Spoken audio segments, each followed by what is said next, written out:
In every corner of an American city where the shadow of injustice still stretched long over the lives of many, a young man named Jamal navigated the complexities of his existence. It wasn't just the imposing architecture or the frantic pace of the streets that defined that place, but rather the invisible tension that hung in the air, a legacy of prejudice that, unfortunately, still echoed in police sirens and suspicious glances. Jamal, 19 years old with the soul of an artist, saw the world through the lens of his camera, seeking to capture beauty and truth amidst the turmoil. He was a natural observer, a slender, medium-height black youth whose expressive, curious eyes revealed a subtle intelligence and keen sensitivity. His introversion, often mistaken for shyness, was in fact armor, forged by the experiences of a life where the color of his skin often dictated others' perceptions.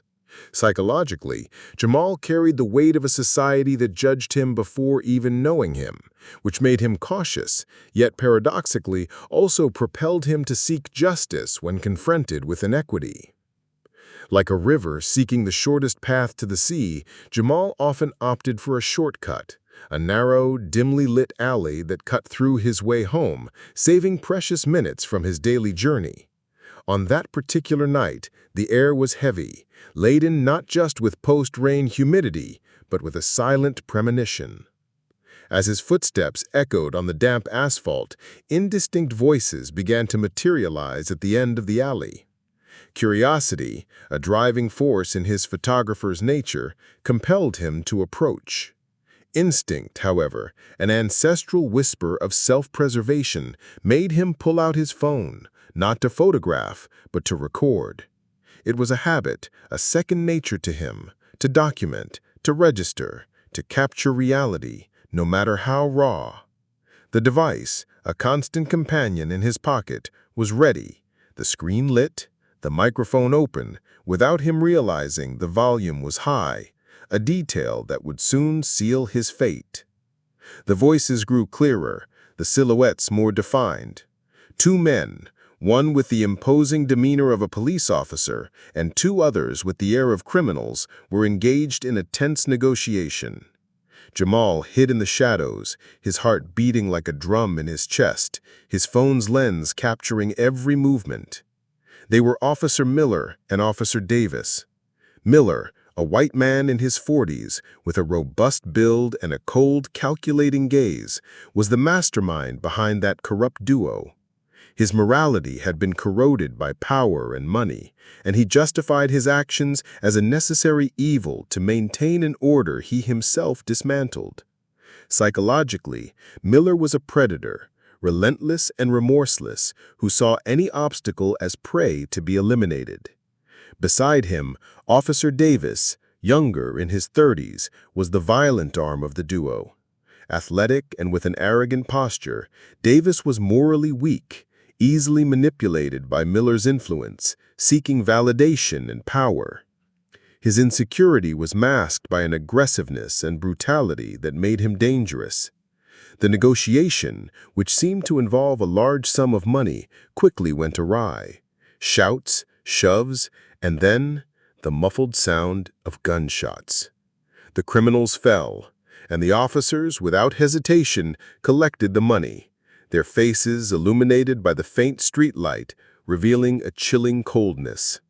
Jamal, paralyzed by horror, continued recording, every fiber of his being crying out for justice. In the silence that followed the gunshots, Jamal's world was abruptly invaded by a familiar and, at that moment, terrifying sound. His phone ringing.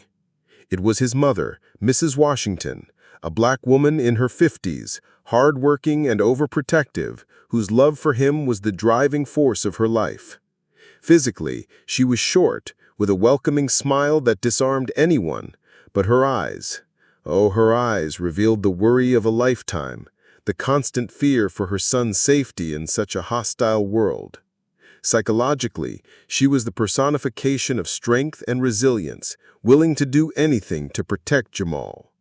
The loud, insistent ring broke the quiet of the alley, and Miller and Davis's eyes turned towards Jamal's direction. Panic seized him. He didn't think. He just acted. He ran.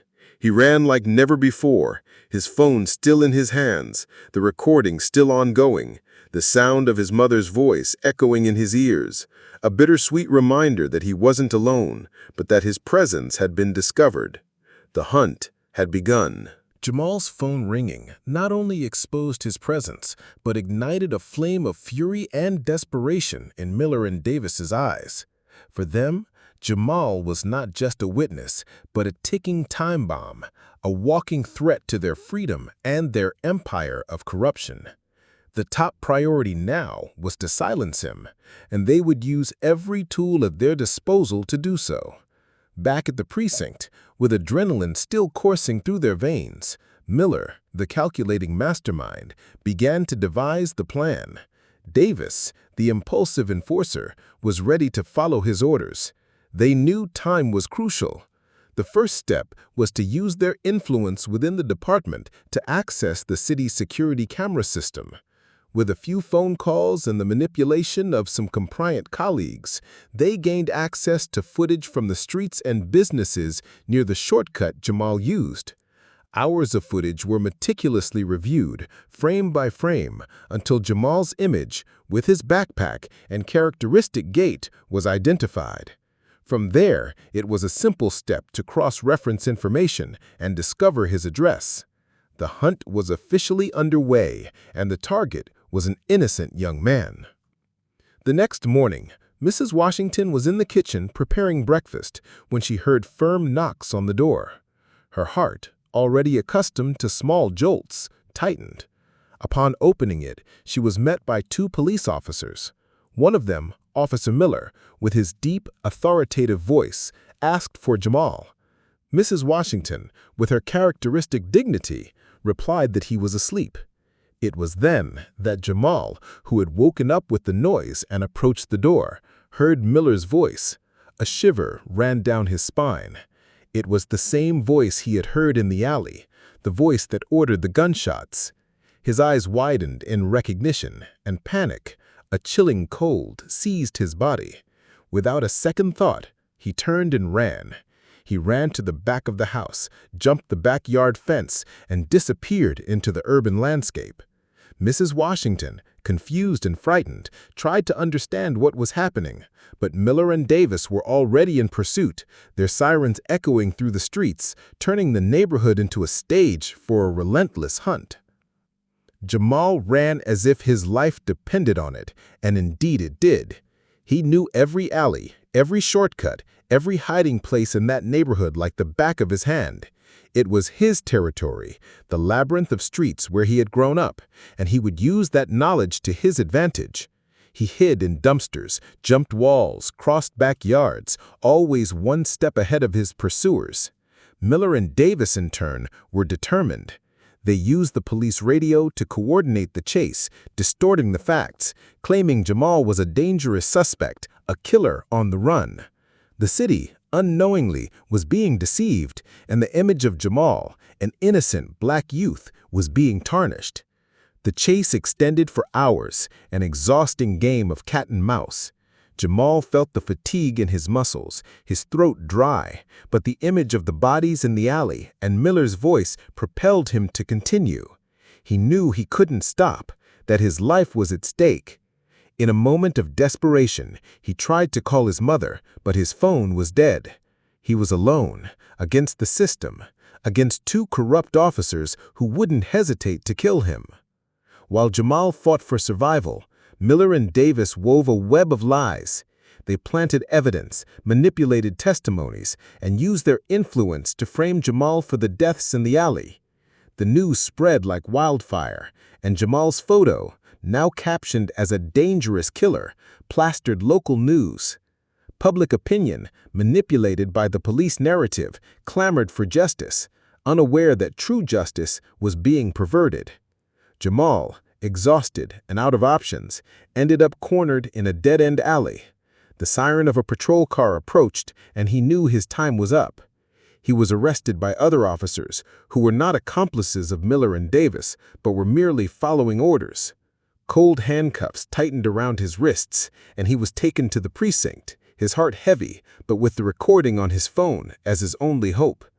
He knew the fight was just beginning, but he also knew he wasn't alone, for the truth, no matter how hard they tried to hide it, always finds a way to come to light. At the precinct, the air was heavy, permeated with the smell of disinfectant and despair. Jamal was led to a cold cell, his thoughts swirling in a whirlwind of fear and uncertainty. He knew Miller and Davis wouldn't give up, that they would do anything to silence him. And indeed, the two corrupt officers were already devising their final plan. The idea was simple and brutal: to fake a suicide in the cell or an escape attempt, eliminating Jamal once and for all and sealing the alley's secret forever. They moved with sinister confidence, believing that no one would dare question their actions, that their authority shielded them from any suspicion. The clock seemed to tick slower, each tick a reminder of the imminent threat hanging over Jamal's life. However, what Miller and Davis didn't know was that a new piece had entered the board, a piece that refused to play by the rules of corruption. Detective Isabella Rossi, a woman of Italian descent in her 30s, had recently been transferred to the precinct. Her dark hair framed a perceptive face, and her penetrating eyes revealed keen intelligence and a strong ethical code. Morally, Isabella believed in justice and the law above all else, and corruption was a poison she refused to tolerate. Psychologically, she was a determined and courageous woman, unafraid to challenge the system to do what was right.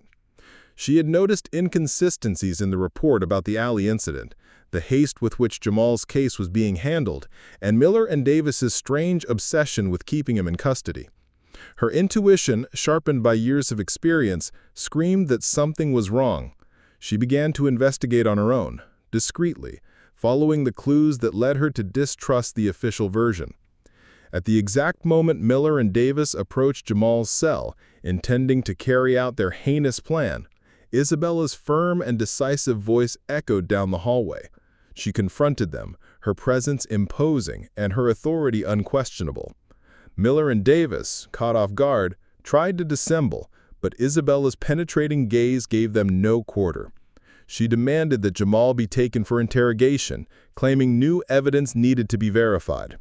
Reluctantly, the two officers were forced to yield, and Jamal was taken to an interrogation room, safe for now. Isabella's intervention was not just a stroke of luck. It was the result of her perceptiveness and her unwavering belief in the truth. In the interrogation room, Jamal, still trembling but with a glimmer of hope in his eyes, finally revealed the recording. The video, raw and unquestionable, showed Miller and Davis negotiating with the criminals, and then the brutal murder. Miller's voice, unmistakable, echoed in the recording, sealing the fate of the two officers. The evidence was irrefutable. Isabella, with a mixture of anger and satisfaction, knew she held the truth that would expose the corruption. Miller and Davis were immediately arrested, their careers and lives crumbling before the overwhelming evidence. The news spread quickly, and the city, which had once clamored for Jamal's conviction, now clamored for justice against the true criminals. Jamal was released, his innocence proven. As he left the precinct, he was greeted by his mother, Mrs. Washington, who embraced him with a strength that seemed to want to compensate for all the fear and anguish she had felt. Tears streamed down both their faces, tears of relief, of gratitude, of a hard-won victory. Jamal's story became a symbol, a reminder that truth, no matter how much they try to suppress it, always finds a way to light. He, now stronger and more aware of his role in the fight for justice, looked at the city no longer with the cautious gaze of before, but with a new gaze, a gaze of hope and determination. The battle had been won, but the war against injustice continued, and Jamal knew that he, in some way, would be part of it. The echo of injustice could still be heard, but now it was accompanied by the sound of hope and resilience.